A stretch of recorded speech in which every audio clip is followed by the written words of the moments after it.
I'd like to show you this program that I wrote called Aleph Null 2.0. It's online. You can visit the thing itself and play with it. But yeah, let me show you a little bit of this program.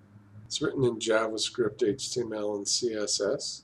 Uses the canvas, the HTML5 canvas, which is touted as a replacement for Flash. So what do we got here with Aleph Null? Well, the basic idea is that it is an instrument of color music. Now, color music, it's an interesting concept that goes back hundreds of years, actually. But there's no audio involved. In color music, you play an instrument to produce color and motion that is like music in that music consists of sonic tones, not color tones. And harmony and sound is sonic, of course, and harmony in visuals is to do with the relationship of the colors. But anyway, you play Aleph Null like an instrument. It's not like a piano or a guitar that takes a long time to master. So yeah, it's an instrument of color music that you play. And you can play it with the keyboard, or you can use these controls over here. When you play it with the keyboard, it's pretty much the same thing as changing these controls, only you're changing these controls with the keyboard.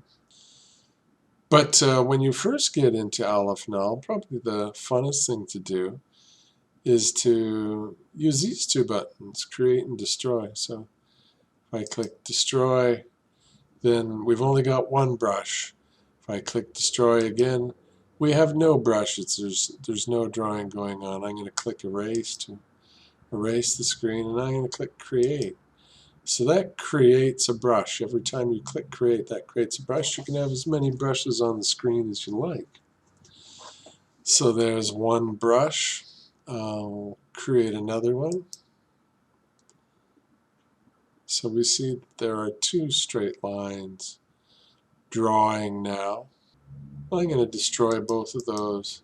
Let me create a different one and erase the screen. Yeah, I kind of like that one better. Okay. So I'll keep it down to one brush just for the purposes of illustration, so it isn't too confusing to follow what I'm talking about. But it's kind of more interesting visually if you have more than one brush. And by the way, we live really close to the SkyTrain in Vancouver. That's what you hear. You hear the subway going by. Okay, so yeah, you create these brushes, and each brush has a central color. You click here to edit the central color. So let me change the central color a little bit. Okay. Then you can also change the color range.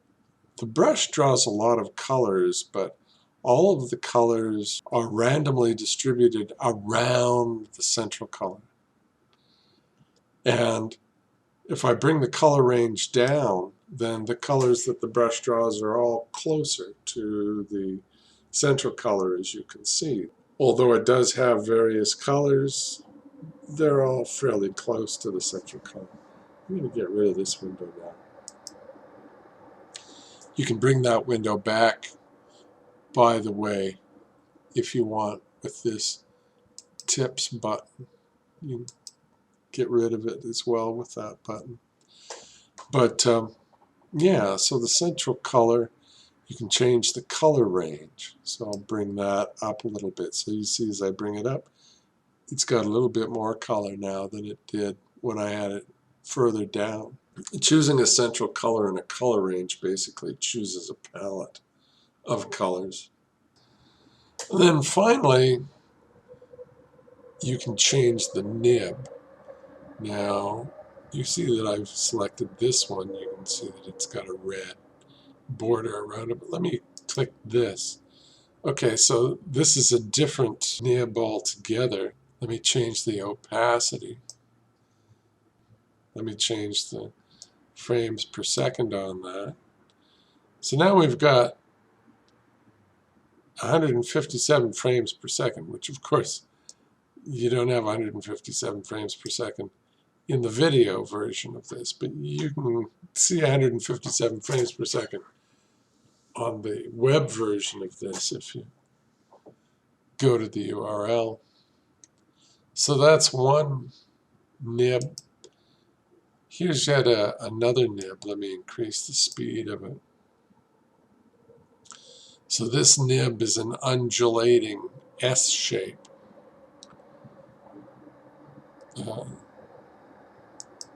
This nib is circles.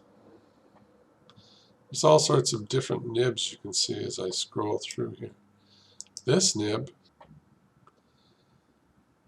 draws text. And the text is configurable. Where is the text configurable again? Oh yeah, in about. It's not where it should be, but that's why it's version 2.0, not 3.0. You click about, and you can change the text right here. So, new text. Okay. Now we got that text now? Yes, we do. Text, new. Text, new, etc. So that's a text brush. There's another text brush. This is a David Bowie brush. I've been experimenting with brushes that use image and not color or text. David Bowie died around the time that I made this brush, so it's a kind of a tribute to him. But obviously it would be nice to be able to use your own images, which you can't do yet. That's version 3.0 as well. But I'm going to develop a bunch of these image brushes that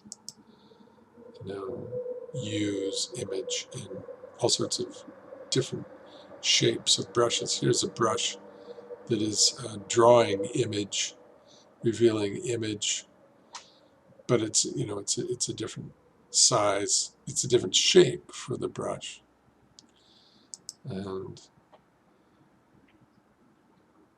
not quite sure what this one is, but it's using different images in a different way.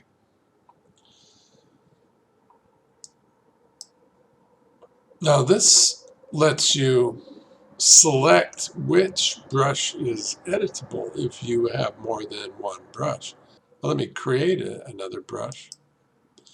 So now we have two brushes, and when I click this, I can choose which brush is editable. Currently, you can see that the central color is this orange color, so we can edit this brush right now, but you click here to choose which one you want to edit. This button gets rid of the controls or makes them reappear. And there's more stuff in here, but that's a good start on playing with Aleph Null 2.0. Thanks for checking it out.